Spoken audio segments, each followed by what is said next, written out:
Bro பருப்பூர்ணி Murugan tea ஸ்டாலுக்கு வாங்க அப்படின்னு கேட்டீங்க. கண்டிப்பா வரேன் ப்ரோ. அந்த முருகன் அந்த நேமுக்காகவே நான் வரேன், கண்டிப்பா வரேன். சரி வாங்க போவோம். பாத்துக்குங்க பருப்பூர்ணி வந்துட்டேன்.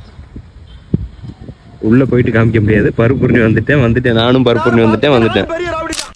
எங்க நான் வந்து முருகன் டீ ஸ்டால கண்டுபிடிக்க போறேன். சரி வாங்க தேடி பாக்குறேன். ஃபைனலா பாத்தீங்கன்னா முருகன் டீ ஸ்டாலுக்கு வந்தாச்சு. ஸ்ரீ பெரிய நாயகி துணை அப்படின்னு போட்டுருக்கு. கண்டிப்பா போயிட்டு உள்ள போய் சாப்பிடுவோம். கடையை பார்த்தாவே டீ பயங்கரமா இருக்குன்னு தான் நினைக்கிறேன்.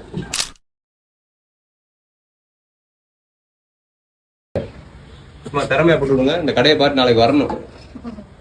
பயங்கரமா போடுறாப்ல. எனக்கு லெமன் டீ போட்டுருங்க. Lemon tea. அண்ணா ஆத்துறதுக்கு பின்னால் ஆத்துவீங்களா அப்படி? இல்ல சாதாதானா? ஓகேண்ணா ஓகே. எனக்கு ஒரு லெமன் டீ மட்டும் போட்டுருங்க. உண்மையா அண்ணங்கள்ல லெமன் டீ குடிச்சேன். அது போக 2 பஜ்ஜி சாப்பிட்டேன். உண்மையா சூப்பரா இருந்துச்சு. முருகன் டீ ஸ்டால் பருப்பூர்ணிக்கிட்ட இருக்கு. முடிஞ்சா வந்து ட்ரை பண்ணி பாருங்க.